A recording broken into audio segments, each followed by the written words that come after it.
The first reading describes how David, a young shepherd boy, is anointed king of Israel.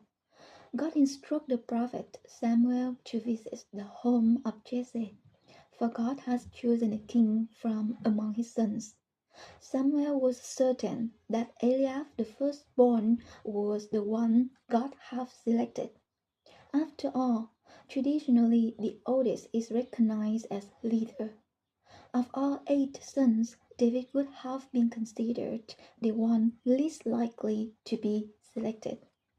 He was the youngest, a boy of fresh complexion, the least experienced, but God instructs Samuel not to judge by appearance, but as God does, by looking into the heart. Humans look at appearances, but God looks beyond appearance at what really counts.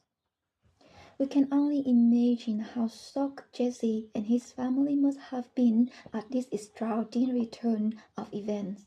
That God had personally selected one of his own sons to be king of Israel, and that the one selected was the last one they would have considered. This story offers an invaluable lesson we should take to heart. We must not judge by appearance, but try to see ourselves and others with God's eyes. Try to see the potential and the good in every person.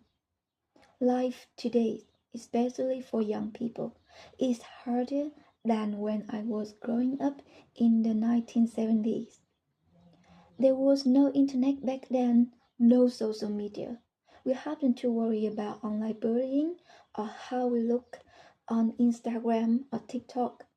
Young women weren't inundated daily with hundreds of images of stick-thin Barbie look-alike, all conforming to unrealistic beauty standards today's girls are told they must aspire to. Andrew Tate wasn't around to preach his message of toxic masculinity, encouraging boys to treat girls as objects. The pressure today to be successful with a rewarding career and big income and a perfect family and a nice house is huge. Social media, with its obsession with looks and money and celebrity, make self-love even harder. And this pressure cost, it damages self-esteem. We compare ourselves with others and think we don't measure up, that we are lacking, even that we fail. It hurts other negative effects like self-harm, eating disorders, addiction, depressions. It's hard on young women. In her book about battle with anorexia called Good Girls, Hadley Freeman writes, we see the impossible standards set for women. Be smart, but not ambitious. Look perfect, but don't be vain. Don't age, but don't get plastic surgery. Be slim, but don't be obsessed with diets.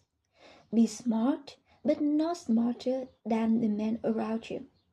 Be pleasing and have no needs of your own. This is the nonsense women have to put up with. She's right. Women shouldn't have to put up with it. It's hard on young men too. They're told that to succeed they must be brash, buff, tough, even soft, never soft or sentimental. That women exist for their pleasure.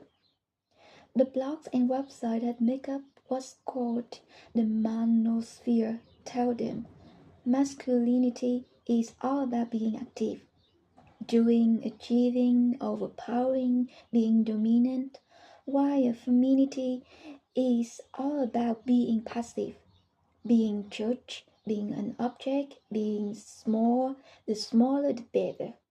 This is enormously damaging to many young men. Of course, we don't all have the same talent, opportunities or look, but we are gifted. Each of us unique, precious, irreplaceable, and the only thing that matters is seeing ourselves the way God sees us and loving ourselves the way God loves us. God saw all He have made and found it very good, and that includes every one of us. We must seize the beauty, the gifts we have in abundance, and appreciate them, use them well. We need to look beyond appearance as God does to what truly counts.